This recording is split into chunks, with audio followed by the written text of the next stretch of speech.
సర్వోన్నతుడును సర్వశక్తిమంతుడైన యేసుక్రీస్తు ప్రభువారి యొక్క శ్రేష్టమైన నామములో కూడి చేరి వచ్చిన దేవుని పిల్లలని మీ అందరికీ నా హృదయపూర్వక వందనాలు తెలియపరుస్తున్నాను. ప్రభు మిమ్మల్ని నిండారుగా దీవించునుగాక. ఆమేన్. దేవుని వాక్యాన్ని చదువుకుందాం. ఈ దినం మన ధ్యాన నిమిత్తముగా మత్తయి సువార్త మొదటి అధ్యాయం, మత్తయి సువార్త మొదటి అధ్యాయము 21, 22 వచనాలు నేను చదువుతాను, జాగ్రత్తగా చూడండి. ఆమె యొక్క కుమారుని కనును, తన ప్రజలను వారి పాపముల నుండి ఆయనే రక్షించును గనుక ఆయనకు యేసు అను పేరు పెట్టుదు అనెను. ఇదిగో కన్యక గర్భవతివై కుమారుని కనును, ఆయనకు ఇమ్మానుయేల్ అను పేరు పెట్టుదురు అని ప్రభువు తన ప్రవక్త ద్వారా పలికిన మాట నెరవేర్చున్నట్లు ఇదంతయు జరిగెను. ఇమ్మానుయేలు పేరునకు భాషాంతరమున దేవుడు మనకు తోడు అని అర్థము. చిన్న ప్రార్థన చేద్దాం. సకలాశీర్వాదములకు కారణభూతుడా, సర్వశక్తి మిక్కిలి కృపగలిగిన మా ప్రియ పరలోకపు తండ్రి, నీ పరిశుద్ధ పాదములకు వెలలేని స్తుతులు స్తోత్రములు చెల్లిస్తున్నాం. మరి 2025 సంవత్సరంలోని మరి డిసెంబర్ 25వ తారీఖున క్రిస్మస్ నాయన శుభములతో కూడినటువంటి వర్తమానము కొరకై నీ పాద సన్నిధిలో నిన్ను ఆరాధించి నీ వాక్కుల కొరకు వేచి ఉండి నిలిచి ఉన్నాం నాయన. నీ వాక్కులు మాత్రమే మమ్మల్ని శుభములతో నింపగలిగినవి, ఆశీర్వాదముతో నింపగలిగినవి కనుక నీ కృప చూపించి చదవబడిన లేఖంలో నుండి మాతో మీరు మాట్లాడి కేవలం నీ ఘనమైన నామమునకు మాత్రమే మహిమయు ఘనతయు ప్రభావములు మీరు చెల్లించుకొనమని యేసు పరిశుద్ధ నామములో అడిగి వేడుకొనొచ్చు ప్రార్థించుచున్నాం తండ్రి. ఆమేన్. మనందరి ప్రభువును లోకరక్షకుడైన యేసు ప్రభు వారి యొక్క శ్రేష్టమైన నామములో మరొక పర్యాయం మీ అందరికీ నా హృదయపూర్వక వందనాలు. అలాగే మరి మీ అందరికీ క్రిస్మస్ శుభాకాంక్షలు తెలియపరుస్తున్నాను. మీ పక్కనున్న వాళ్ళకి షేక్ హ్యాండ్ ఇచ్చి మీరు పక్కనున్న వాళ్ళకి శుభాకాంక్షలు తెలియపరచండి. సంతోషంగా చెప్పాలా. బయట కూర్చున్న సహోదరులు కూడా మరి సంతోషంగా మరి షేక్ హ్యాండ్ ఇచ్చి ప్రభు పాద సన్నిధిలో మరి దేవుని సన్నిధిలో దేవుని గణపరుస్తూ దేవుని గౌరవిస్తూ మరి శుభాకాంక్షలు తెలియపరచుకోవాలని ప్రభునామమును బట్టి మరి ప్రేమపూర్వకంగా మీకు మనవి చేస్తూ ఉన్నాను.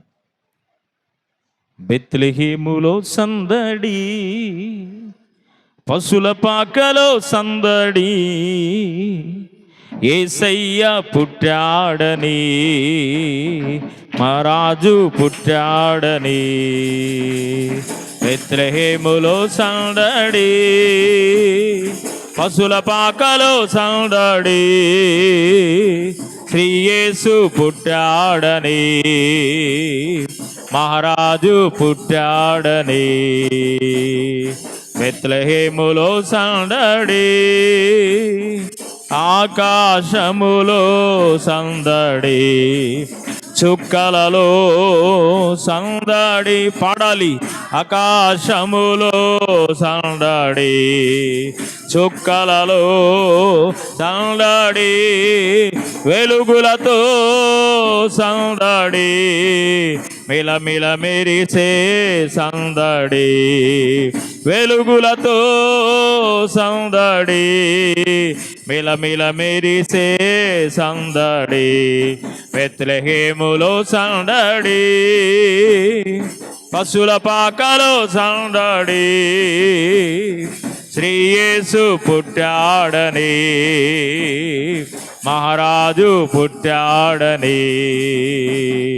దూతల పాటలతో సందడి, సమాధాన వార్తతో సందడి, దూతల పాటలతో సందడి, సమాధాన వార్తతో సందడి, గొల్లల పరుగులతో సందడి, క్రిస్మస్ పాటలతో సందడి, గొల్లల పరుగులతో సందడి, క్రిస్మస్ పాటలతో సందడి. బెత్లెహేములో సందడి, పశుల పాకలో సందడి, శ్రీ యేసు పుట్టాడని, మా రాజు పుట్టాడని. దావీదు పురములో సందడి, రక్షకుని వార్తతో సందడి. దావీదు పురములో సందడి, రక్షకుని వార్తతో సందడి. జ్ఞానుల రాకతో సందడి, లోకమంతా సందడి. జ్ఞానుల రాకతో సందడి, లోకమంతా సందడి. బెత్లెహేములో సందడి, పశుల పాకలో సందడి.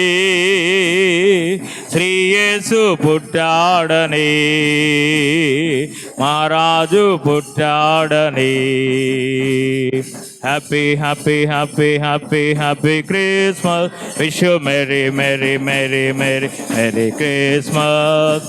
Happy happy happy happy happy Christmas. Wish you merry merry merry merry merry Christmas.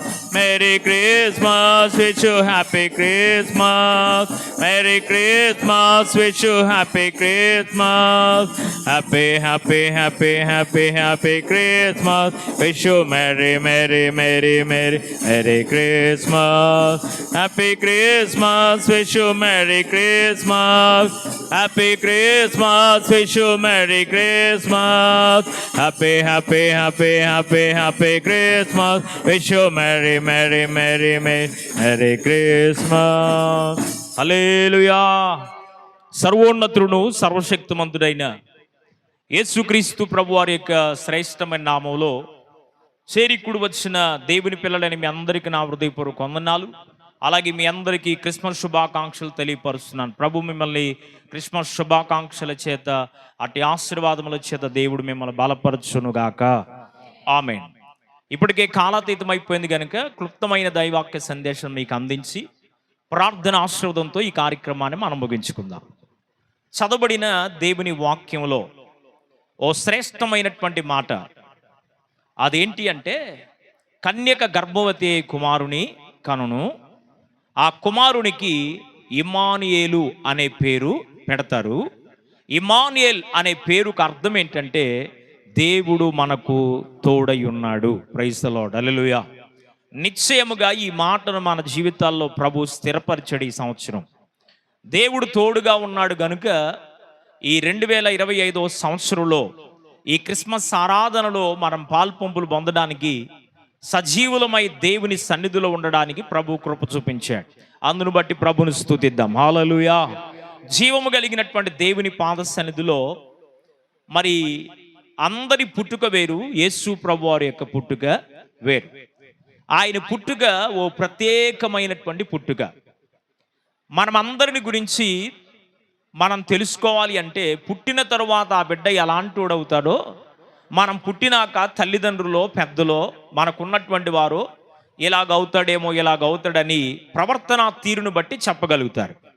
అయితే యేసు ప్రభు వారు పుట్టడానికి ముందుగానే మరి ప్రవచనాల నెరవేర్పు కొరకై యేసు ప్రభు వారి లోకములో ఆయన కన్యక గర్భమున పుట్టినట్లుగా దేవుని వాక్యములో మనం గమనించగలం. అందరికీ అందుబాటులో ఉండడానికి, ఒకవేళ రాజుగారి గృహంలో పుడితే రాజు ఇంట్లోకి అందరికీ పర్మిషన్ ఉండిద్దా, ఉండదో?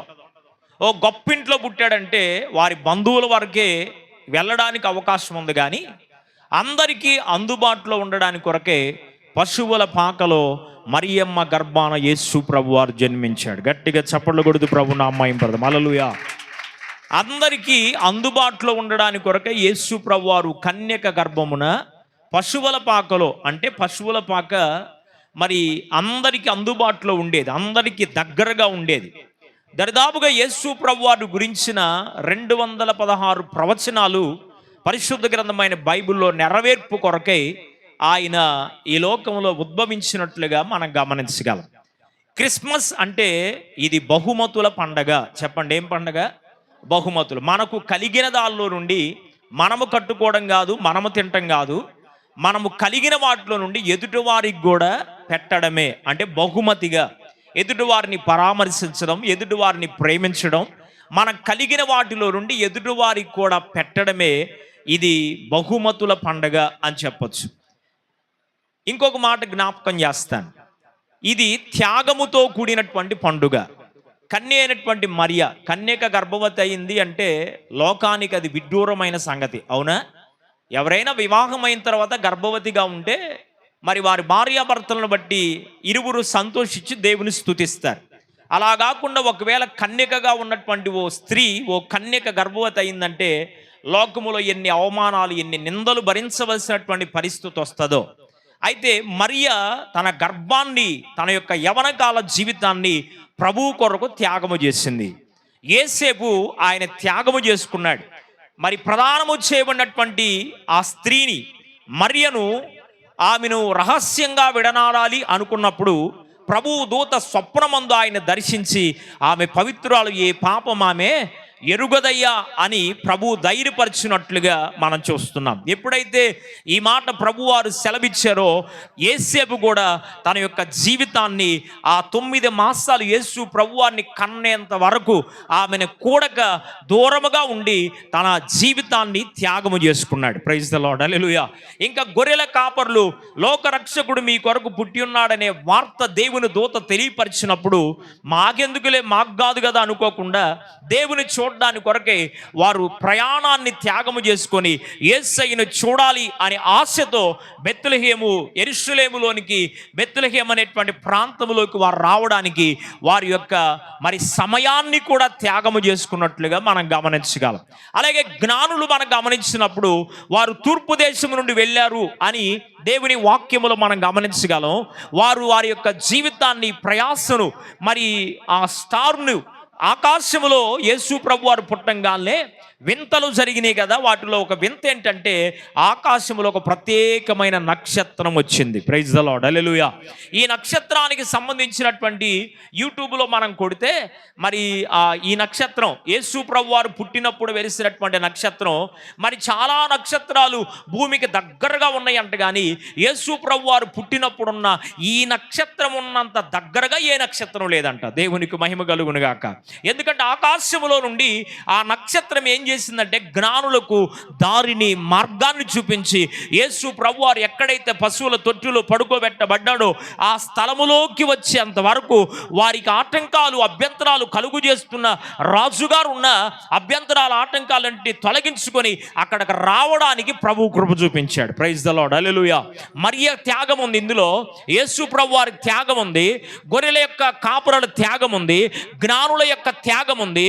వీరి త్యాగముతో ఈ త్యాగాల క్రిస్మస్ వచ్చింది. ఒకసారి దేవునికి స్తోత్రం చెప్పు, హల్లెలూయా. బహుమతుల క్రిస్మస్ లేక బహుమానాల క్రిస్మస్. క్రిస్మస్ అంటే దాని అర్థం ఏంటి అంటే క్రీస్తుని ఆరాధించడం. ఎవరిని ఆరాధించడం? క్రీస్తుని ఆరాధించడం. నాలాగే మీరు కూడా పండగకి కళకళలాడిపోతున్నారు. దేవునికి మహిమ కలుగును గాక. అంటే ఏం చేసాం మనం? ఒంటి పండగ చేసాం, చెప్పాలి. పంటి పండగ చేసాం, ఇంకా ఒంటి పండగ, పంటి పండగ, ఇంటి పండగ కూడా చేసి వచ్చాం. ప్రైజ్ ది లార్డ్, హల్లెలూయా. ఇన్ని పండగలు చేయడానికి ప్రధానమైనటువంటి కారణం ఏంటి అంటే యేసు ప్రభువారిని స్మరణకు తెచ్చుకుంటూ, యేసు ప్రభువారిని స్తుతిస్తూ, యేసు ప్రభువారిని ఘనపరుస్తూ ఈ పండగను ఆచరిస్తూ ఉన్నాం. ప్రైజ్ ది లార్డ్, హల్లెలూయా. క్రీస్తు లేకుండా పండగ చేసినా పెద్ద ఉపయోగం ఏమి లేదు.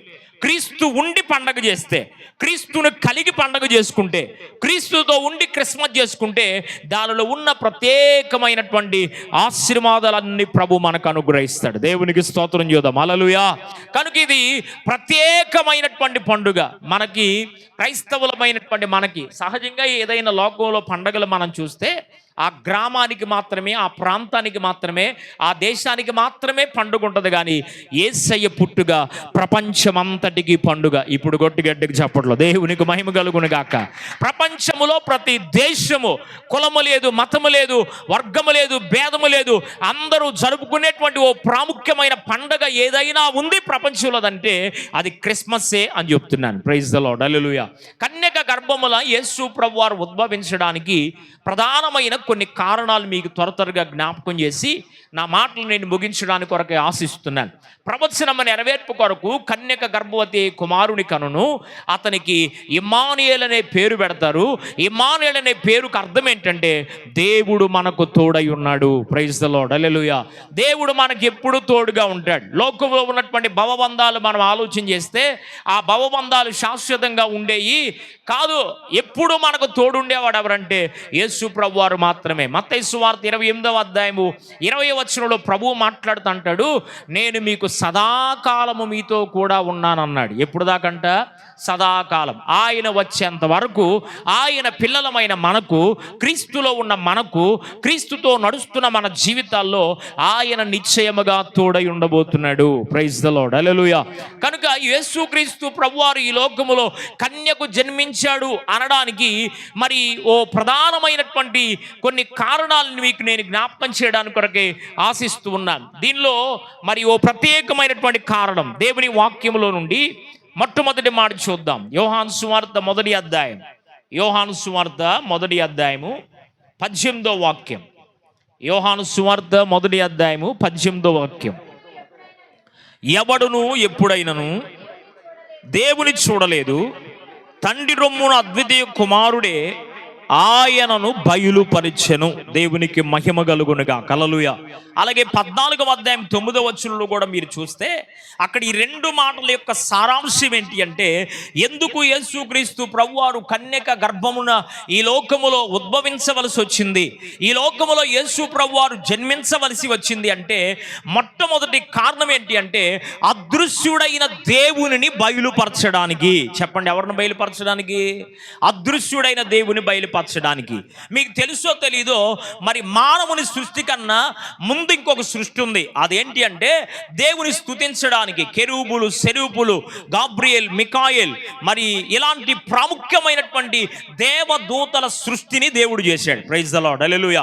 ఇప్పుడు ఈ దేవుని దూతలు అన్నీ ఏమడిగినాయి అంటే, దేవుని దూతలు ప్రభువుని ఏమడిగారంటే, అయ్యా నిన్ను చూడాలని మేము ఆశపడుతున్నామంటే అప్పుడు ప్రభు అన్నాడు, నా రూపంలో నా పోలిక చొప్పున నేను మనుషులు చేసుకుంటానని, నేను ఇలాగుంటాను అని ప్రత్యక్షపరచడానికి, తనను తాను దేవుడు కనపరుచుకోవడానికి మానవులమైన మనల్ని చేశాడు. దేవునికి మహిమ కలుగునుగా, హల్లెలూయా. ఇప్పుడు మానవుని చేసిన తర్వాత మానవుడు ఏదైతే చేయొద్దని దేవుడు చెప్పాడో దాన్ని చేసి ఆజ్ఞను అతిక్రమించి ఏదైనా వనములో నుండి తోలివేయబడిన తరువాత, ఏదైనా వనములో నుండి నెట్టివేయబడిన తర్వాత ఆది పితరుడైనటువంటి ఆదాము కోల్పోయినటువంటి ఆశీర్వాదాన్ని, ఆదాము కోల్పోయినటువంటి దైవీకమైనటువంటి ప్రసన్నతను మరలా తిరిగి ఇవ్వడానికి కొరకే నరావతారిగా యేసు ప్రభువారు తండ్రిని బయలుపరచడానికి ఈ లోకంలోకి వచ్చాడు. దేవునికి మహిమ కలుగునుగా, హల్లెలూయా. ఎట్లాగుంటాడు? నీ దేవుడేడనుచు నన్నడుగుచున్నారు, ఎక్కడున్నావని చెప్పను, ఎలా ఉంటావని చూపను. నీ దేవుడు ఏడని నన్ను అడుగుతున్నారయ్యా, నీవు నేను ఎక్కడున్నానని చెప్పాలి, నువ్వు ఎలా ఉన్నావని చెప్పాలంటే అప్పుడు అంటాడు భక్తుడు పాట రాస్తూ, ఆకాశముల నడుగరాదా, అంతరిక్షము చెప్పలేదా. దేన్ని అడగాలంట? ఆకాశాన్ని అడుగు, నీ దేవుడు ఎవరో చెప్తుంది. అంతరిక్షములో ఉన్న మరి తోకచుక్కలను, గ్రహాలను అడుగు, నీ దేవుడు ఎవరో చెప్తాది అంటూ యేసు దేవుడే దేవదేవుడని నీకు ఇంకా తెలియలేదా అన్నాడు. దేవునికి మహిమ కలుగునుగా, హల్లెలూయా. మోసే అడిగాడు ప్రభువుని, నీవెవరవని నేను చెప్పాలి ప్రభువా, నీవెవరవని నేను నన్ను అడుగుతున్నారయ్యా, నేనేం చెప్పాలి అంటే అప్పుడు మోసే ద్వారా ప్రభువు మాట్లాడిన మాట ఏంటి అంటే, నేను ఉన్నవాడను, ఆమేన్ అనేవాడనని చెప్పమన్నాడు. దేవునికి మహిమ కలుగునుగా, హల్లెలూయా. అంటే యేసు ప్రభువారు కన్యక గర్భములో ఈ లోకములో జన్మించడానికి ఓ ప్రాముఖ్యమైన ప్రధానమైన కారణం ఏంటి అంటే దేవునిని బయలుపరచడానికి ఆయన ఈ లోకములో నరావతారిగా వచ్చాడు. దేవునికి మహిమ కలుగునుగాక. నరుడు పాపము చేసి దేవుడు అనుగ్రహించి మహిమను పొందలేకపోయి కోల్పోయాడు గనుక ఇప్పుడు నరావతారిగా వస్తేనే నరుడి పాపం నుంచి విడిపించగలడు. అవునా? నరుడిగా ఇప్పుడు పిల్లుల భాష ఎవరికి అర్థమైంది? మనకు అర్థమైద్దా? కుక్కలు భౌ భౌ అని అరుచుకుంటా ఉంటాయి, వాటి భాష ఎవరికి అర్థమైద్ది? గోళ అని మనం కర్రలతో కొడతా ఉంటాం, కానీ వాటి భాష ఎవరికి తెలిసింది? అది ఎందుకు అరుస్తున్నాడు ఎదురు కుక్కకు అర్థమైద్ది. అవునా? ఇప్పుడు పక్షులు మాట్లాడుకుంటా ఉంటాయి, పక్షుల భాష ఎవరికి అర్థమైద్ది? మన వినడానికి వినసొంపుగా ఉంటాయి కొన్ని పక్షులు అరిసినప్పుడు భయం వేస్తుంది. దేవునికి మహిమ కలుగును గాక. అంటే ఎవరి భాష వాళ్ళకి ఎలాగ అర్థమవుతుందో, ఏ జంతువు భాష, ఏ పురుగు భాష, మరి భూమి మీద సృజించబడిన దేని భాష దేనికి అర్థమవుతుందో అవి ఎలాగ అర్థం చేసుకోగలుగుతున్నాయో, ఇప్పుడు మానవుని యొక్క పాపము నుండి విడుదల కలిగించాలి అంటే నరావతారిగా వస్తేనే విడుదల కలిగించగలడు. దేవునికి మహిమ కలుగును గాక. అర్థమైందా మీకు?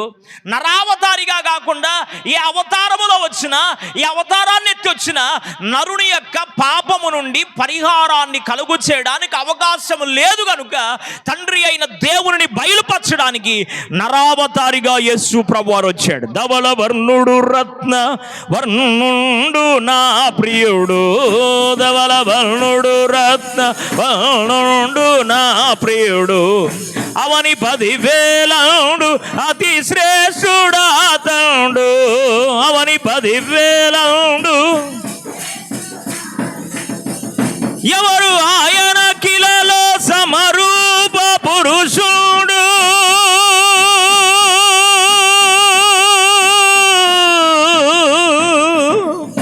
ఎవరు ఆయన కిలలో సమరూప పురుషుడు, అవలీలగానతని గుర్తించగలరమ్మ, అవలీలగానతని గుర్తించగలరమ్మ. ఎంతో తానెంతో అతడెంతో ఎంతెంతో సుందరుడమ్మ తాను, నేనెంతో మురిసి పోయాను, ఎంతో సుందరుడమ్మ తాను. యేసు ప్రభువారు నరావతారికి ఈ లోకములకు దిగి రావడానికి ఉన్న ప్రాముఖ్యమైనటువంటి కారణం ఏంటంటే, దేవుణ్ణి ఎవరూ చూడలేదు, అదృశ్యుడైన దేవుడిగా ఉన్నాడు గనుక ఆయన ఎలాగుంటాడో, ఆయన గుణాలేంటో, ఆయన యొక్క ప్రభావం ఏంటో, ఆయన మంచితనం ఏంటో, ఆయన గొప్పతనం ఏంటో తెలియపరచడానికి నరావతారిగా యేసు ప్రభువారు వాక్య స్వరూపాన్ని ధరించి లోకంలోకి వచ్చాడు. కొట్టుగట్టుకు చెప్పండి, దేవునికి మహిమ కలుగును గాక. రెండో మాట చూపిస్తాను. కన్యక గర్భమున యేసు ప్రభువారు ఈ లోకములో జన్మించడానికి ఉన్న ప్రధానమైనటువంటి కారణం ఆదికాండ గ్రంథం 3వ అధ్యాయం 15వ వాక్యం. ఆదికాండ గ్రంథం 3వ అధ్యాయం 15వ వాక్యం త్వరగా చదవండి, తొందర ముగిచ్చేద్దాం. 3:15. మరియు నీకును స్త్రీకిని నీ సంతానముకు ఆమె సంతానముకు వైరము కలుగు చేసేదను, అది నిన్ను తల మీద కొట్టును, నీవు దానిని మడెమ మీద కొట్టుదువు. దేవునికి మహిమ కలుగునుగా. హల్లెలూయా. యేసు ప్రభువారు ఈ లోకానికి రావడానికి ప్రధానమైనటువంటి కారణం ఏంటంటే, ఆదిపితరుడైనటువంటి ఆదామవ్వలు సాతాను చేత మోసుకెంచబడ్డారు. అవునా? ఏదైనా మనములో ప్రతి చల్లపోటయాలు వచ్చి వాళ్ళతో చక్కగా ఆడుకొని మరలా తిరిగి వెళ్ళిపోతూ ఉండేవాడు దేవుడు. ఇప్పుడు వెళ్ళిపోతున్నటువంటి సందర్భంలో ఏదైతే దేవుడు చేయొద్దన్నాడు అదే చేశారు, ఆజ్ఞను అతిక్రమించారు. ఆజ్ఞ అతిక్రమం వల్ల పాపము చేయగా వారికిని స్త్రీ సంతానముకును సర్పమునకు మధ్యలో ఏం కలిగింది? వైర్యాన్ని కలుగు చేశాడు. నిన్నేమో వాళ్ళు తలపైన కొట్టి చంపేస్తారు, నువ్వేమో వాళ్ళు ఎక్కడ కాటేస్తావు? మడిమ మీద కాటేస్తామని ముందుగానే ప్రభు చెప్పాడు. ఇప్పుడు ఈ శాపము నుండి తొలగించబడాలి అంటే, ఇప్పుడు ఈ అతిక్రమము నుండి తొలగించబడాలి అంటే ఆదిపితరుడైనటువంటి ఆదామవ్వల సంతానమే ఎవరు భూమి మీద ఉన్నా, ఎవరయ్యా ఆదిపితరుడు, ఆది తల్లిదండ్రులు ఎవరు అంటే ఆదాము అవ్వే సృష్టికి మూలమైన మూల పురుషులు. దేవునికి మహిమ కలుగునుగా. హల్లెలూయా. అవునా? చార్లెస్ డార్విన్ అయినటువంటి ఒక శాస్త్రవేత్త ఏం చేశారంటే, తెలిసి తెలియనటువంటి విధానములో మానవుడు కోతి నుండి వచ్చాడు అని ఆయన ప్రపంచమంతా ప్రాపగండ చేశాడు. ప్రపంచమంతా మానవుడు కోతి వివిధ రూపాల్లో ధరించుకొని వివిధ రూపాల్లో ప్రత్యామ్నాయం చెంది మార్పు చెంది మనిషిగా తయారయ్యాడు అని చెప్పాడు. కానీ చివరి దినాల్లో మరణశయ్య పైన ఉన్నప్పుడు అతనికి ఒక పరిశుద్ధ గ్రంథం ఇస్తే ఆ గ్రంథాన్ని చదువుతూ ఉన్నప్పుడు ఆదికాండ 1వ అధ్యాయం 1వ వచనంలో ఆ మొదటి వచనాన్ని అలా చదువుతూ ఉండగా ఆయనకు అర్థమైంది ఏంటి అంటే, మానవుడు కోతి నుండి రాలేదు, మానవుడు దేవుని స్వరూపము కలిగిన వాడు. ప్రైజ్ ది లార్డ్, హల్లెలూయా. మానవుణ్ణి దేవుడు చేశాడు, నరుడి మట్టితో చేసి జీవాత్మలుగా నరుడాయను అని దేవుని వాక్యం సెలవిస్తుందని తన వ్యక్తిగత డైరీలో నేను పొరపాటున కోతి నుండి మానవుడు వచ్చానని చెప్పాను, కానీ కోతి నుండి మానవుడు రాలేదు. దీనికి జనదైక కుమారుడైనటువంటి పరలోకానికి తండ్రి అయిన ఈ లోక సృష్టికర్త అయిన దేవుడు ఒక ఆయన ఉన్నాడు.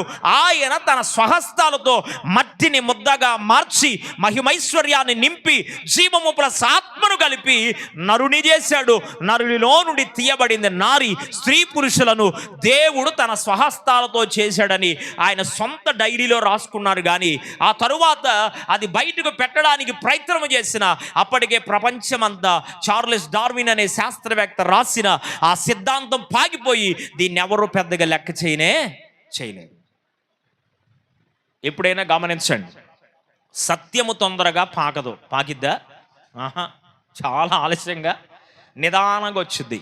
సత్యమేమ జయతే. అయితే యథార్థం ఎప్పటికైనా గెలిపే, సత్యం ఎప్పుడైనా గెలిపే. కానీ మనం కొన్నిసార్లు ఏమనుకుంటామంటే, మనం ఇంత యథార్థంగా ఉన్నా, ఇంత సత్యంగా ఉన్నా, ఏంట్రా బాబు జయం రావట్లేదు, ఏంటి మనకు విడుదల రావట్లేదు, ఏంటి మన పరిస్థితి అనుకుంటాం. కానీ నిశ్చయముగో దైవజనుడిగా దేవుని వాక్యాన్ని బట్టి ఏం చెప్తున్నానంటే, తుదకి జయం ఎవరికంటే సత్యవంతులకే జయం. ప్రైజ్ ది లార్డ్, హల్లెలూయా. అయితే అసత్యము త్వరగా ప్రబలిద్ది, అసత్యం తొందరగా పాగిపోయిద్ది. ఒక మాట, చెడు మాట లోకమంతా విస్తరించింది, కానీ మంచి మాట మన గడప దాటి కూడా వెళ్ళదు. ప్రైజ్ ది లార్డ్, హల్లెలూయా. అంటే అసత్యానికి సత్యానికి అంత వ్యత్యాసం ఉంది.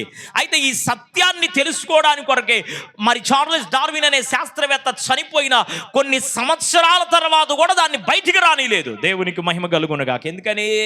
కోతి నుండి వచ్చాడని ప్రపంచం అంతా నమ్ముతున్నారు కనుక ఇప్పుడు మరి ఆరాధించవలసినట్టు కొన్ని పరిస్థితులు బట్టి, కొన్ని ప్రభావాలను బట్టి అట్లాగే ఉండిపోవలసిన పరిస్థితి కనుక వాడిని సత్యాన్ని బయటికి రాలీలా. ఓ దైవజనుడిగా నేనేం చెప్తున్నాను మీకు అంటే, యేసుక్రీస్తు ప్రభువారు కన్యక గర్భములో ఉద్భవించడానికి రెండవ కారణం ఏంటి అంటే, ఇక్కడే రెండు మాటలు ఉన్నాయి.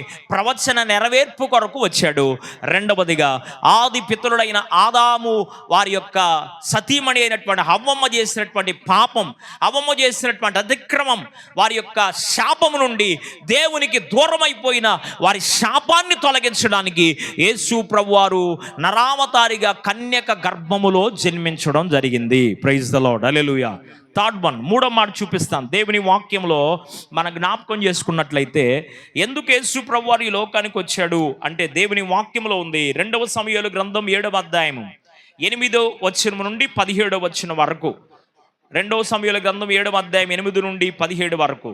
లూకాసు వార్త 1వ అధ్యాయము 31వ వచనం నుండి 38వ వచనం వరకు మీరు చదివితే, ఎందుకొరకంటే తనకు ఇష్టానుసారుడైన మనుష్యుడైన ఓ వ్యక్తికి దేవుడు నిబంధన చేశాడు. ఏం చేశాడు దేవుడు? ఎవరా వ్యక్తి చెప్పగలరా? ఎవరికి నిబంధన చేశాడు దేవుడు? ఎవరికి నిబంధన చేశాడు? అబ్రహాముతో నిబంధన చేశాడు, చెప్పాలి. మోషేతో నిబంధన చేశాడు, నోవాహుతో నిబంధన చేశాడు. అందరికన్నా ప్రాముఖ్యంగా రాబోచున్న కాలములో కూడా అది ఛాయిగా ఉండడానికి, స్థిరపరచబడడానికి దావీదుతో నిబంధన చేశాడు. ప్రైజ్ ది లార్డ్, హల్లెలూయా. ఎందుకు కన్యక గర్భంలో యేసు ప్రభువారు ఉద్భవించాడు అంటే, ఎందుకు కన్యక గర్భాన్ని మాత్రమే ప్రభు ఎన్నుకొని పరిశుద్ధురాలైన లూకాసు వార్త 1వ అధ్యాయంలో 38వ వచనాన్ని మీరు చదివితే అక్కడ ఏమని ఉంటుందంటే, స్త్రీలలో ఆశీర్వదించబడిన స్త్రీ అంటామి. ప్రైజ్ ది లార్డ్, హల్లెలూయా. స్త్రీలలో పరిశుద్ధురాలిగా ఉంది, పురుషుని ఎరుగని దానిగా ఉంది, తన యొక్క వ్యక్తిగత జీవితాన్ని కాపాడుకున్న ఓ పుణ్య స్త్రీ మరియమ్మ. అందుకని ఆమె గర్భాన్ని ప్రభు ఎన్నుకున్నాడు.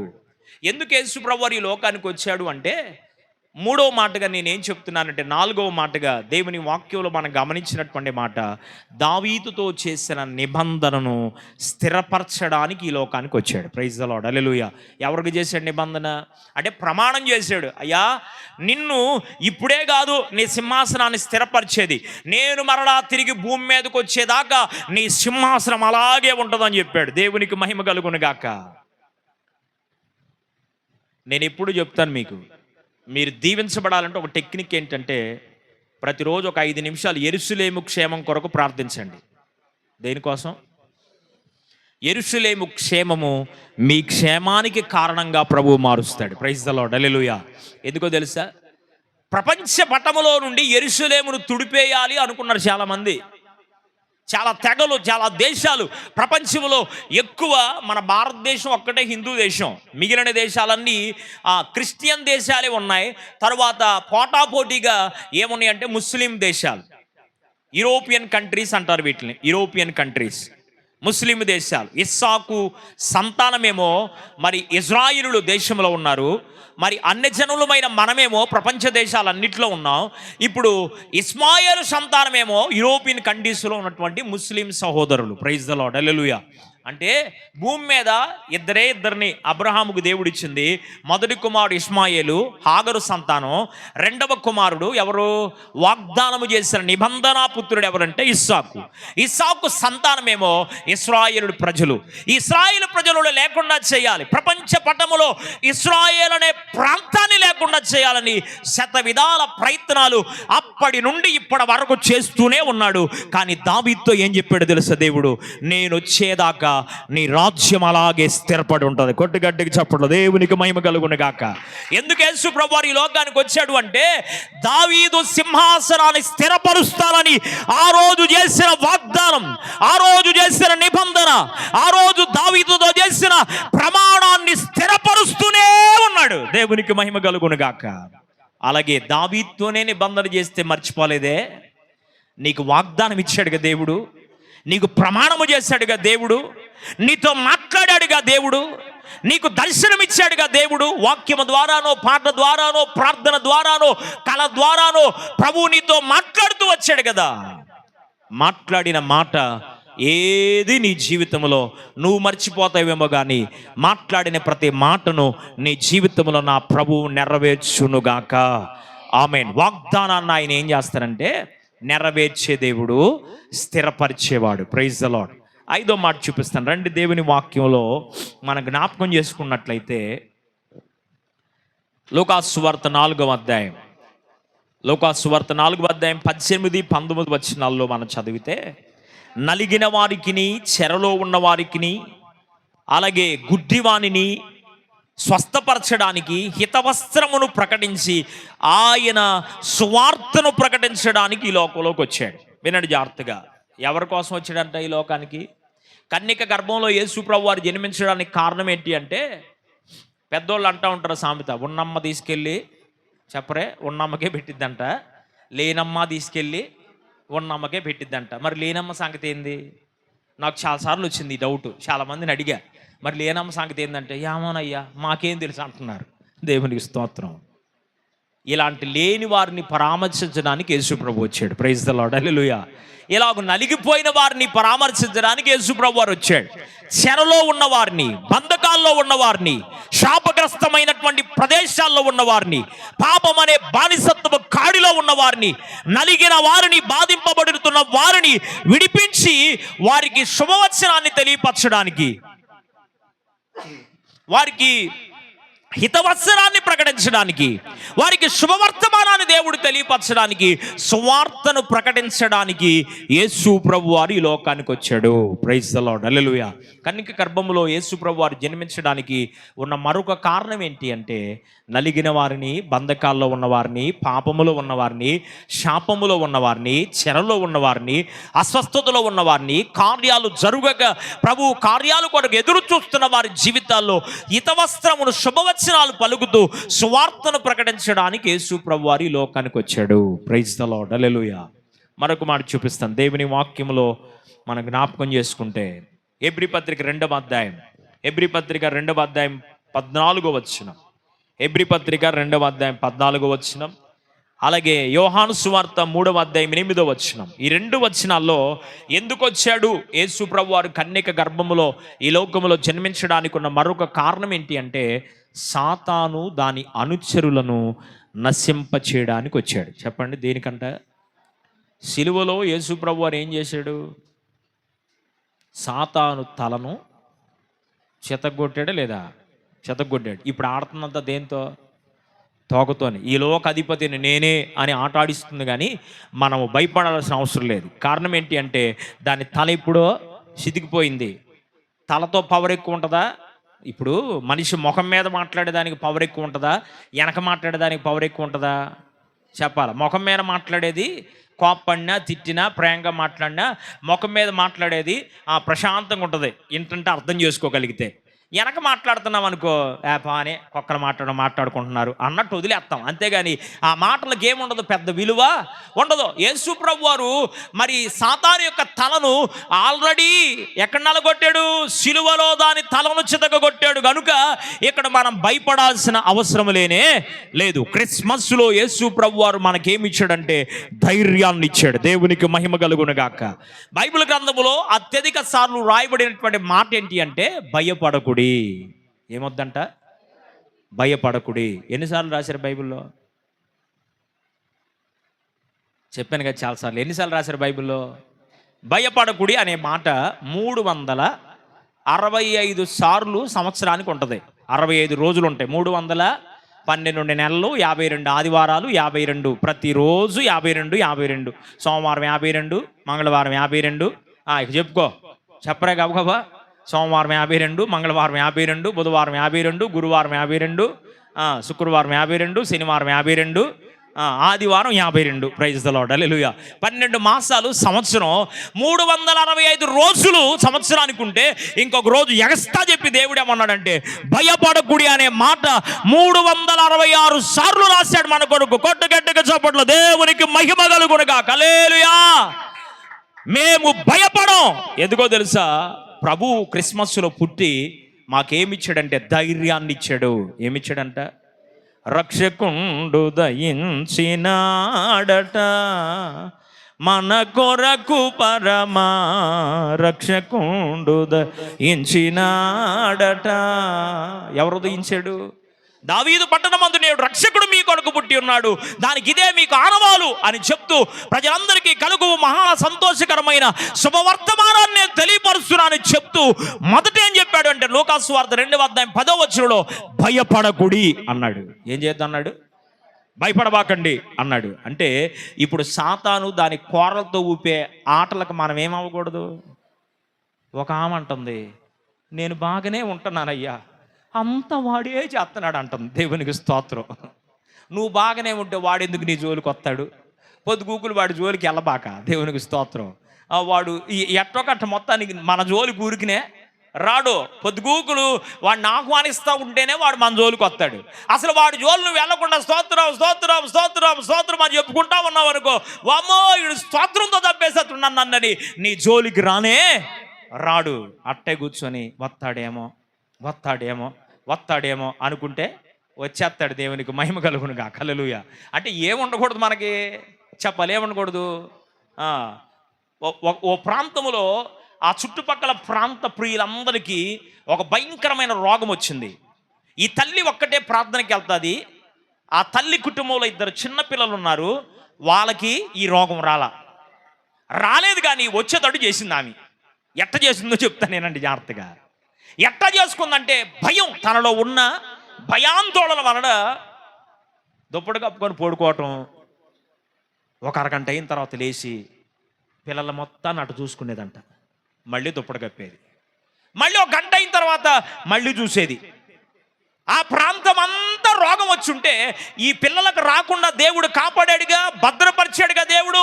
ప్రార్థనకి వెళ్ళాం లేదంటే విశ్వాసం కోల్పోయి, నిరీక్షణ కోల్పోయి, భయం ఎక్కువైపోయి వచ్చుద్దేమో అనుకుంది. దేవునికి స్తోత్రం.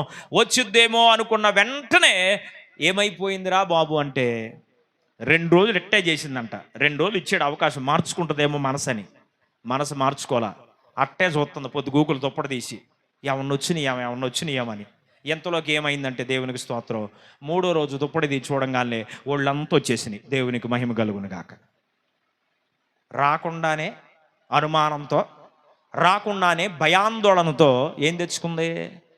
ఎవరికి లేని రోగం వీళ్ళకి రాకుండా ప్రభు కాపాడితే పోయే రోగాన్ని పనిమాల నా పిల్లకి రాని తెచ్చుకున్నట్టుకుంది ఆమె చేసిన పని. అందుకని వాడి జోలికి వెళ్ళబాకండి. పొద్దుగూకులో వాడి జోలు మీకెందుకో, మీరు కరెక్ట్గా ప్రార్థనలో ఉండి కరెక్ట్గా వేసు రక్తం అని చెప్పి అసలు నీ ఇంటి సాయం రాడు, నిన్ను చూడనే చూడ్డ. దేవునికి మహిమ కలుగును కాక. అమ్మో, వాడి నోట్లో స్తుతి ఆడుతుంది, వాడు దేవుని స్తుతిస్తున్నాడు, వాడి ఇంట్లో ప్రార్థన అయిన దూపం వినపడుతుంది, వాడి ఇంట్లో పొద్దున్నే లెగిస్తే వినపడుతున్నాయి దేవుని కార్యాలు. కనుక వాడి జోలికి నేను వెళ్తే నేను మాడి మసైపోతాను, నాకెందుకు వచ్చిన వాదని సాతాను కూడా మన జోలికి రావడానికి అవకాశం ఉండదు. జాగ్రత్త. అందుకని ప్రభు చెప్తున్నాడు, సాతాను యొక్క అనుచరులను సాతానును నశింప చేయడానికి కన్యక గర్భమున యేసు ప్రభు వారు పుట్టాడు. Praise the Lord. హల్లెలూయా. చివరికి ఒక మాట చూపిస్తాను చూడండి దేవుని వాక్యంలో.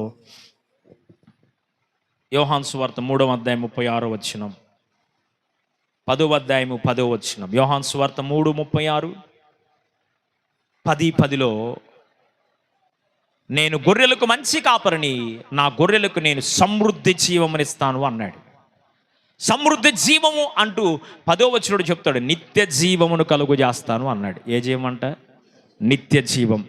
ఎందుకు యేసు ప్రభు వారు వచ్చాడంటే, పేరుకు బ్రతికున్నాం కానీ మనలో ఏం లేదు, జీవం లేదు. దేవునికి స్తోత్రం. నాకు తెలిసిన కుర్రోడు ఒకడు ఉన్నాడు, తినమంటే బ్రహ్మాండంగా తింటాడు, పని చేయమనే కాడికి ఎలా పడిపోతాడు, ముందుకు పడిపోతున్నాడు. ఏమరా అంటేను నీరసం అంటున్నాడు, తినమంటే అరబేసింది తింటున్నాడు. దేవునికి స్తోత్రం. కొంతమంది నీరసం మొఖం వాళ్ళు, ఉసూరు మొఖం వాళ్ళు ఉంటారు. పెద్దోళ్ళు అంటాడు, ఉప్పు మొఖం వాడు ఊరు వెళ్దామంటేను ఉసూరు మొఖం వారు రేపు వెళ్దాం అన్నాడంట. దేవునికి స్తోత్రం. వాడు వెళ్దాం అన్నప్పుడు ఈడు కూడా వెళ్ళొద్దా? వెళ్ళకుండా వాడు ఏదో పాపం మూమెంట్ వచ్చింది కదా, పదరా ఊరికి వెళ్దామంటే ఉసూరు మొఖం వాడు ఊరొద్దులే నేను రాలేను అన్నాడంట. కొంతమంది ఎట్లాకున్నారంటే జీవము కలిగిన వారుగా ఉన్నారు కానీ వారిలో ఏమి లేదు, ఆ సరైనటువంటి జీవం లేదు. పైకి మాత్రం ఉన్నారు కానీ లోపల మాత్రం వారు ఏం కనపట్ల. పేరుకు మాత్రం బ్రతికున్నావు కానీ లోపల నీవు జీవము లేని వారిగా ఉన్నామని దేవుని వాక్యం సెలవిస్తుంది. అంటే శరీర సంబంధమైనటువంటి బలాన్ని గురించి కాదు నేను మాట్లాడుతుంది, ఆత్మీయ జీవితంలో నీకు ఏముండాలంటే బలం ఉండాలా. Praise the Lord. హల్లెలూయా. నిత్య జీవాన్ని కలుగు చేయడానికి యేసు ప్రభు వారు వచ్చాడు. నిత్య జీవాన్ని నీకు ఇవ్వాలి అంటే నీవేం చేయాలి అంటే దేవుని వాక్యములో లూకాసు వార్త 19వ అధ్యాయం 10వ వచనంలో ఉంది, నశించిన దానిని వెదకి రక్షించుటకు యేసు ప్రభు వారు వచ్చాడు. దేనికోసం వచ్చాడంట? నీకు నిత్య జీవం ఇవ్వడానికి ఆయనే నరావతారిగా దిగివచ్చి ఆయన నీకు రక్షణను అనుగ్రహించడానికి, నశించిపోతున్న నీ ఆత్మను నా ఆత్మను కాపాడడానికి ఆయన రక్షకుడుగా వచ్చాడు. Praise the Lord. హల్లెలూయా. రక్షకుడుగా వచ్చి ఏం చేశాడు మన కొరకు? తిమోతికి రాసినటువంటి మొదటి పత్రిక 1వ అధ్యాయం 15వ వచనంలో పాపులను రక్షించుటకు యేసు ప్రభువారు ఈ లోకములకు వచ్చెను అనే వాక్యము నమ్మదగినదియు పరిపూర్ణ అంగీకారమై ఉన్నది, దానికి నేనే రుజువై ఉన్నానన్నాడు పౌలు గారు. Praise the Lord. హల్లెలూయా. ఈ దేనికోసం వచ్చాడంట లోకానికి? పాపులను రక్షించడానికి. మనకి ఎన్ని పాపాలు ఉన్నాయి? ఎవరైనా నువ్వు పాపి అన్నావు అనుకో, నీ 7-3 తరాలు పాపులు మీరు అంటారు. అవునా? నేను అన్న పాపులు మీరు నేనెందుకు అనాలా? ఒకటంతం ఎందుకు, 4 అనిపించుకోవటం ఎందుకు? అందుకని నేను అన్నాం. దేవుని వాక్యం ఏం చెప్తుందంటే అందరూ పాపము చేసి దేవుడు అనుగ్రహించు మహిమను పొందలేకపోతున్నారు. ఏం పాపము చేశారు? ఆజ్ఞను అతిక్రమించినటువంటి ఆదాము వలన మనందరి పైకి ఏమొచ్చింది? పితరుల వలనైనటువంటి పాపం మనలో ఉంది. అంటే మరి శాపం, పాపం, దేవుని యొక్క మాటకు వ్యతిరేకించినటువంటి పాపం మనలో ఉంది. రెండవదిగా జన్మ పాపం ఉంది. యేసు ప్రభు వారు ఒక్కడే పాపము లేనివాడు. హెబ్రీ పత్రిక 7వ అధ్యాయం 26-27 వచనాలు మీరు చూస్తే, పాపులలో చేరక ప్రత్యేకించబడినవాడు, ఆయన పాపము లేనివాడు, నిర్దోషి, నిష్కల్మషుడు, పాపులలో చేరక ప్రత్యేకించబడిన ఆ దేవుడు గనుక మనకు జన్మ పాపం ఉంది. ఆయన జన్మలో ఏం లేదంట, పాపం లేదు. తల్లిదండ్రుల కలయికలో నేను నువ్వు మనందరం పుట్టాం. కానీ యేసు ప్రభు వారు తల్లిదండ్రుల కలయికలో పుట్టినవాడు కాదు, ఆయన స్త్రీ గర్భమున పుట్టాడు. మత్తయి సువార్త 1వ అధ్యాయం, పొద్దున్నే లేచి నిద్ర పట్టలేదు, 4కే మెలకు వచ్చింది. 4కి మెలకు వస్తే ఇంక ఈ రోజు నుంచి క్రిస్మస్ దినం నుంచి అన్న మళ్ళీ ఒకసారి రివిజన్ చేద్దామని మరి దేవుని మహోన్నతమైన కృపను బట్టి మరలా మత్తయి సువార్త నుంచి ప్రారంభం చేశాను ఈరోజు. Praise the Lord. హల్లెలూయా. మరి యేసుక్రీస్తు ప్రభు వారి జన్మ కదా, అందుకని మత్తయి సువార్తలో వంశావళులు ఉంటాయి కదా అని వంశావళులు చదవడానికి 1వ అధ్యాయం చదువుతూ వస్తూ ఉంటే అక్కడ కనేను అతడికి వీడు పుట్టాను, వీడికి వాడు పుట్టాను అని కనెను అని రాయబడింది. నాకు అర్థమైంది ఏంటి అంటే, అధ్యాయం అంతా చదవండి మీరు ఇంటికి వెళ్ళిన తర్వాత. 14 తరాలు. ఎన్ని 14? అబ్రాము నుండి ఒక 14, ఇంకొక ఆయన నుండి ఒక 14, యేసు ప్రభువారి దాకా ఒక 14. ఇప్పుడు మన దాకా ఎన్ని 14 రావాలా? రైట్, 3 14. ఇన్ని తరాలు వెంబడి తరములు, వీరందరి గురించి దేవుని వాక్యములో మత్తయి సువార్త 1వ అధ్యాయం ఏంటంటే, వీరందరూ పురుష సంతానం అని రాశాడు అక్కడ. ప్రైజ్ ద లార్డ్, హల్లెలూయా. ఎవరి సంతానం? పురుషుని వలన కలిగిన సంతానం. కొంతమంది అవిధేయులు, తెలివి తక్కువ వాళ్ళు ఏమనుకుంటారు అంటే, పిల్లలు పుడతలేదు. పిల్లలు పుట్టకపోవడానికి స్త్రీలు కారణం కాదు. ఎవరి కారణమో తెలుసా? పురుషులే కారణం. ఓ తల్లి కానీ, ఓ సహోదరి కానీ గర్భవతిగా ఉండాలి అంటే దానికి ప్రధానమైన కారణం, దేవుడిచ్చిన వరమును పొందుకోవాలి అంటే మనుషుల్లో మరి ఇద్దరిలో ప్రత్యేకంగా ఎవరిని దేవుడు ఎన్నుకున్నాడంటే పురుషుని దేవుడు ఎన్నుకున్నాడు. రాహేలు వచ్చి అడిగిద్ది కదా, ఏంది నాకు పిల్లలు నీవేంది, పిల్లలు నీకుండేంది నువ్వు అని అడుగుతుంటే, అప్పుడు యాకోబు అన్నాడు రాహేలుతో, రాహేలమ్మ ఎందుకు నా మీద అరుస్తావు, కంగారు పడిపోతావు, నేనేమన్నా దేవునికి నీకు ప్రతినిధిగా ఉన్నానా అన్నాడు. అంటే చెప్పకనే ఏం చెప్పాడంటే, నేను కాదమ్మా పిల్లల్ని ఇచ్చేది, ఎవరు ఇవ్వాలి? దేవుడు ఇవ్వాలి తల్లి, దేవుడికి ప్రార్థన చేయి, నాకు ఆ శక్తి ఇవ్వాలి, నాకు ఆ బలం ఇవ్వాలి, నీతో నేను ఉండడానికి ఆరోగ్యాన్ని నాకు కలుగు చేయాలి, కనుక అట్లాగుంటే మన దాంపత్య జీవితాన్ని దేవుడు ఆశీర్వదిస్తాడు తల్లి అని ఎవరికి చెప్పాడు? రాహేలమ్మతో యాకోబు గారు చెప్పారు. ప్రైజ్ ద లార్డ్, హల్లెలూయా. కనుక మరి కొంతమంది ఆడపిల్లలు పుట్టే వదిలేస్తాం. ఆడపిల్లలు పుట్టడానికి కారణం ఎవరు? స్త్రీల్లో ఏం లేదు. సైంటిఫిక్గా ఆలోచించండి కొద్దిగా, డాక్టర్ల దగ్గరికి వెళ్ళి అడగండి, అసలు ఎవరండి కారణం, వాళ్ళ లోపం అంటే సైన్స్ చెప్తున్న సంగతి ఏంటంటే, ఆడపిల్లలు పుట్టినా మగపిల్లలు పుట్టినా ఆడపిల్లలు తప్పేమీ లేదు, తల్లులు తప్పేమీ లేదు, సహోదరులు తప్పేమీ లేదు. ఎవరిది పొరపాటు అంటే పురుషునిదే పొరపాటు. పురుషునిలో నుండే ఆ స్త్రీలోకి వెళుతున్నటువంటి ఆ పరిస్థితులన్నిటినీ జ్ఞాపకం చేసుకుంటే, వారి సవివరంగా చెప్పలేను కనుక ఒక మాటలో మీకు జ్ఞాపకం చేస్తున్నాను. అంటే స్త్రీ అయినా నిర్ధారించవలసింది పురుషుడే, పురుషుడైనా నిర్ధారించవలసింది ఎవరో? పురుషుడే. అంటే స్త్రీ 0, ఇది ప్లస్. ప్రైజ్ ద లార్డ్, హల్లెలూయా. అంటే పిల్లలు కలగడానికి కారణం పురుషుడే, అది స్త్రీ కలిగినా పురుషుడు కలిగినా కారణం ఎవరు? పురుషుడే. నాకు తెలిసిన కుటుంబం ఉంది, 2 ఆడపిల్లలు పుట్టంగానే మగపిల్లడు పుట్టపోతే వదిలేస్తానని చెబుతున్నాడు. దేవునికి స్తోత్రం. ఎవరు పుట్టపోతే? మగపిల్లడు పుట్టుతాడు, వదిలేస్తా. ఎట్ట వదిలేస్తా? ఈ 2 పిల్లలు ఎవరికి పుట్టారు? నీకకు పుట్టిందే. ఇక చూసుకో, దేవునికి స్తోత్రం. రఫ్ అండ్ టఫ్కు 4 మాటలు మాట్లాడలేకి స్తోత్రం అన్నా అంటున్నాడు. ప్రైజ్ ద లార్డ్, హల్లెలూయా. కనుక తెలియక అనుకోవడం తప్పితే తెలిసి అనుకునేది ఏమి లేదు. ఇద్దరు కలిసి దేవుని యొక్క సన్నిధిలో ప్రార్థన చేస్తూ, ఇద్దరూ ప్రభు పైన ఆధారపడి ప్రార్థన చేస్తే, కొన్నిసార్లు ఒకవేళ వారు ఆధారపడి ప్రార్థించకపోయినా దైవజనుల ప్రార్థన, సంఘ ప్రార్థనను బట్టి కూడా కొన్నిసార్లు దేవుడు గర్భద్వారాలను తాగుతాడు. ప్రైజ్ ద లార్డ్, హల్లెలూయా. ఒకవేళ వారు మార్పు లేకపోయినా దేవుడు దర్శించి దైవజనుల కన్నీటి ప్రార్థన, సంఘం యొక్క కన్నీటి ప్రార్థన దేవుడు ఆలకించి అద్భుతాలు కూడా ప్రభు చేయగలడు. ప్రైజ్ ద లార్డ్, హల్లెలూయా. కనుక మనకి ఏ పాపం ఉందంటే, పితరుల వలనైన పాపం మన పైన ఉంది. ఆదాము దగ్గర నుంచి ఉన్న పాపం మన పైన ఉంది. రెండవది జన్మ పాపం మనకుంది.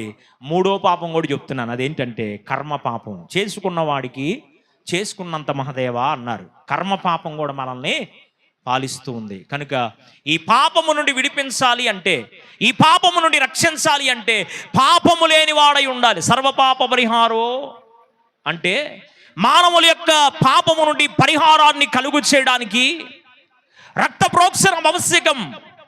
రక్తము చిందించబడడం అది ప్రాముఖ్యం. ఇది ఎవరి రక్తమై ఉండాలంటే యద్రక్తం తత్ పరమాత్మేన పుణ్యదాన బలియాగం ఆవశ్యకమే అని వాయబడింది మత గ్రంథాల్లో. అంటే ఈ రక్తము ఎవరిదై ఉండాలంటే పరము నుండి దిగి వచ్చిన పుణ్య పురుషుడిదై ఉండాలి. పరము నుండి దిగి వచ్చిన పుణ్యపురుషుడు ఎవడైనా ఉన్నాడని మనం ఎంక్వైరీ చేస్తే, ఆలోచన చేస్తే, పరము నుండి దిగి వచ్చిన పుణ్యపురుషుడు ఎవడంటే మనం ఆరాధిస్తున్న యేసుక్రీస్తు ప్రభువారు. దేవునికి మహిమ కలుగునుగా, హల్లెలూయా. ఆయనలో పాపము లేదు.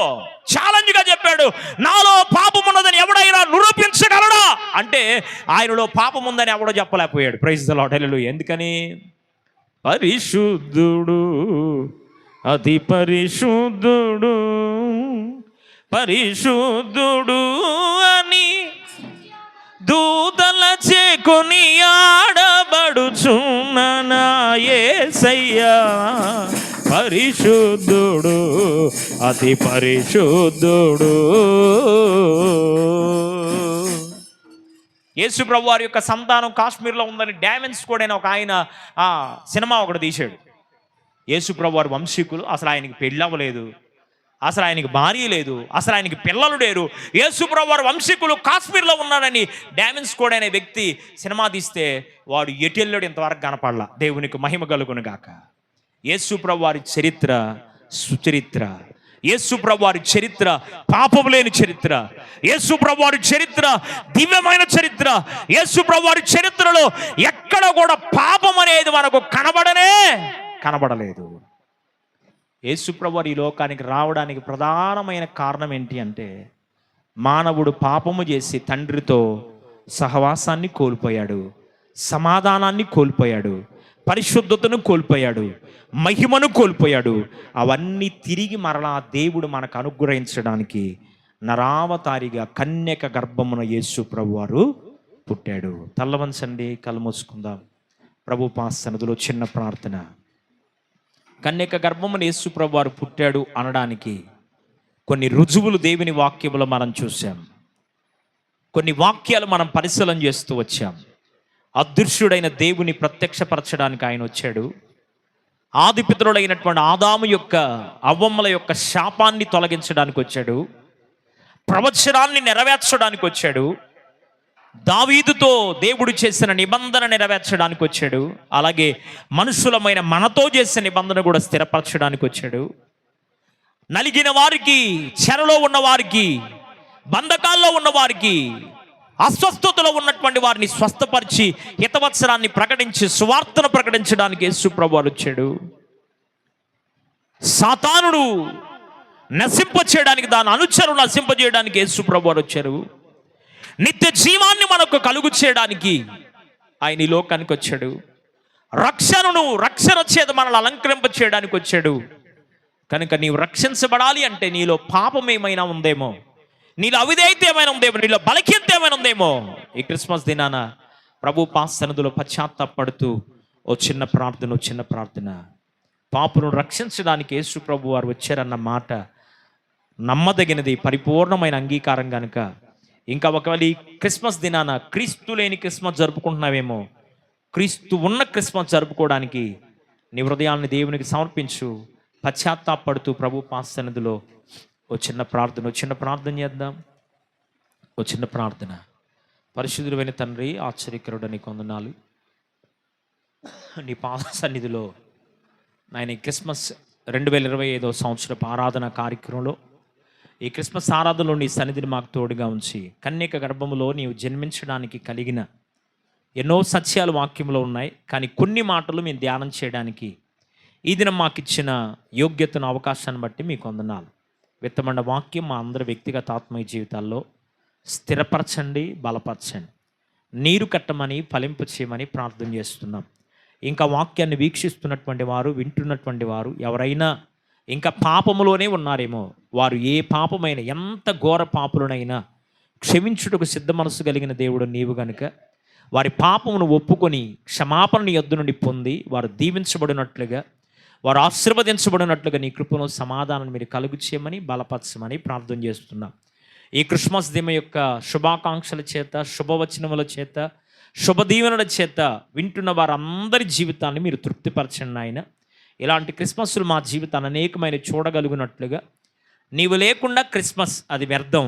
నిన్ను కలిగి క్రిస్మస్ చేసుకోవడానికి, నిన్ను ఆరాధించడానికి, నీవెందుకు వచ్చేవో గ్రహించి క్రిస్మస్ ఆరాధనలో పాల్పంపులు పొందడానికి మీరు చూపిన కృపను బట్టి కృతజ్ఞతాస్తుతులు నీకు చెల్లిస్తూ, రక్షణ లేని వారికి రక్షణ, రక్షించబడినటువంటి వారికి ఆత్మీయ నెమ్మదిని, విడుదలను, సమాధానాన్ని మీరు కలుగు చేసి బలపరచమని యేసు ప్రభు నామములో అడిగి వేడుకొనుచు ప్రార్థించుచున్నాము తండ్రి.